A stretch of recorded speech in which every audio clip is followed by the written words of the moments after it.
नई गली news India channel को सब्सक्राइब करें और बेल आइकन दबाना ना भूलें। हमारी एकता हमारी एकता हमारी एकता जिंदाबाद जिंदाबाद जिंदाबाद जिंदाबाद। मुस्लिम एक है, मोदी साहब एक है, हिंदू मुस्लिम एक है, हमारा इरादा नेक है। मोदी साहब आजादी, वाली आजादी, अम्बेडकर वाली आजादी, गांधी वाली। अरे बोल रे साथी, हल्ला बोल, हल्ला बोल, हल्ला बोल, सीएए पे हल्ला बोल, हल्ला बोल, हल्ला बोल, एनआरसी पे हल्ला बोल। अरे जब जब जुल्मी जुल्म करेगा सत्ता के हथियारों से, गूंज उठेगा इंकलाब के नारों से। जब जब जुल्मी जुल्म करेगा सत्ता के हथियारों से, गूंज उठेगा इंकलाब के नारों से। जब जब जुल्मी जुल्म करेगा साफ साफ तौर पे देखिए, लाखों लोग सड़कों पर हैं। क्या इनके कंसर्न्स हमारे प्रधानमंत्री को सुनाई नहीं दे रहे हैं? ये एक बार क्यों भाई, जब हम इस देश में आज़ादी की लड़ाई लड़ रहे थे उस वक्त जब अंग्रेज थे वो भी राउंड टेबल कॉन्फ्रेंसेस के लिए बुलाते थे, लेकिन आज देश का प्रधानमंत्री हमें बुला भी नहीं सकते। तकलीफ होती है। अगर वो खुद को हेड ऑफ द फैमिली बनाते हैं तो इन कंसर्न्स को सुने।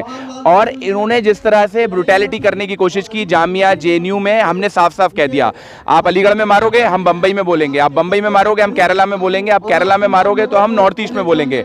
ये मुट्ठी जो है बन चुकी है किसी भी कीमत पर। ये और एक बात बार बार बोली जा रही है, किसी धर्म को बचाने की लड़ाई नहीं है, ये इस देश के संविधान और इस देश को बचाने की लड़ाई है।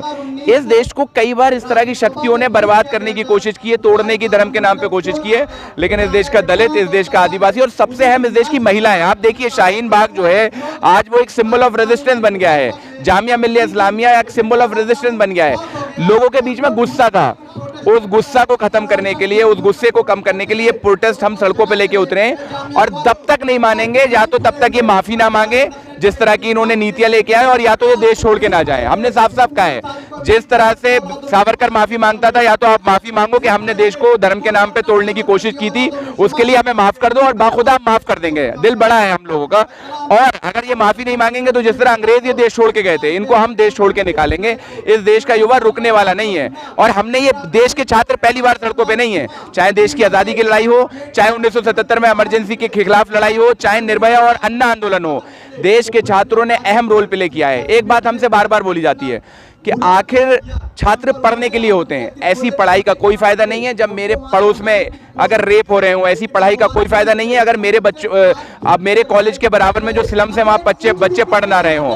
तो पढ़ाई का मतलब होता है नेशन बिल्डिंग। अब इस देश का छात्र जो है राष्ट्र को अपने मजबूत कर रहा है। हमारा नारा है, आप भारत तोड़ रहे थे, हम भारत जोड़ेंगे। एक हाथ में संविधान है, एक हाथ में तिरंगा है, मन में अपने देश के लिए मोहब्बत है और दिमाग में एक ही तरीका है कि इन फांसीवादी ताकतों से देश को कैसे रुक नहीं जाता, उस वक्त तक ये प्रोटेस्ट जारी रहेगा। इसी के साथ साथ इस सरकार ने जो अत्याचार किया है, जो मानव अधिकारों का हनन किया है, वो जब तक ख़त्म नहीं हो जाता, दोषी पुलिस वालों के खिलाफ, गुंडों के खिलाफ जब तक स्ट्रिक्ट एक्शन नहीं लिया जा सकता, उस वक्त तक ये मूवमेंट जो जारी रहेगी। और केरला से लेकर दिल्ली तक और कश्मीर से लेकर कन्याकुमारी तक स्टूडेंट्स ने, युवाओं ने ये संकल्प लिया है कि हम इस अभियान को, इस मूवमेंट को जारी रखेंगे और ये किसी भी मूवमेंट पे ये रुकने वाला नहीं है। क्योंकि स्टूडेंट्स ही पढ़े लिखे हैं, स्टूडेंट्स प्रोटेस्ट नहीं करेंगे तो कौन प्रोटेस्ट करेगा? हमें पढ़ाया क्यों जाता है? इसीलिए ना कि हम रीजंस पूछें। अगर कोई सरकार हमें ये आके बोल दे कि आपने यही करना है, बस जो हमने कह दिया है वही आप कर लीजिए, तो फिर हम स्टूडेंट कैसे? फिर तो हम भेड़चाल में चलने वाले हो जाएंगे ना।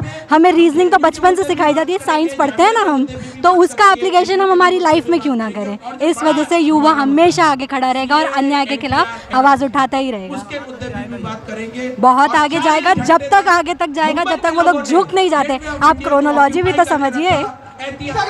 मैं खुद एक टीचर हूँ और मेरे बच्चे खुद पढ़ रहे हैं। मैं अपने बच्चों को साथ में लेके इस प्रोटेस्ट में आई हूँ। जो इधर आपने देखा मेरी बेटी थी, और बहुत खुशी होती है जब ये पता चलता है कि देश में कुछ लोग ऐसे हैं जो सो रहे हैं। उस वक्त देश का जो युवा है, देश का जो छात्र है, वो जगह है। क्योंकि जितनी भी क्रांतियाँ आई हैं, जब देश में कोई मुसीबत हुई है तो देश का युवा है जो खड़ा हुआ है, और हम खुद उसके साथ हैं। एक्चुअली इस देश का युवा तो बेरोज़गारी से छुटकारा चाहता है। वो चाहता है अगर उसने पीएचडी, नेट, सेट, मेडिकल किया है तो वो बिल्कुल पकौड़े ना तले, उसको वही नौकरियां मिले जिसका वो हकदार हो, वो चाहता है कि यहाँ की जो आर्थिक व्यवस्था है वो सुधरी रहे, ताकि उसे अपना देश छोड़ के बाहर जाके काम न करना पड़े।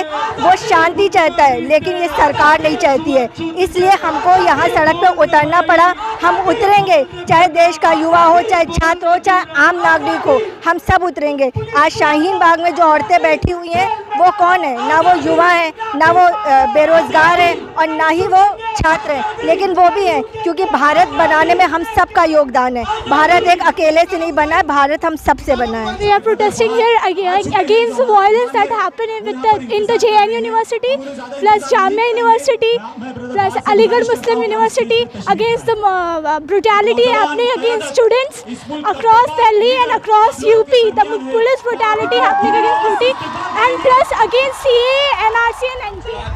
देखिए, जब तक कि उन लोग इतने हर जगह प्रोटेस्ट चल रहा है, होल कंट्री में प्रोटेस्ट चल रहा है, लेकिन उनको है कि आवाज़ हमारी शायद पहुंच ही नहीं है, हमको इग्नोर कर रहे हैं वो लोग, कि मतलब सुन ही नहीं पा रहे।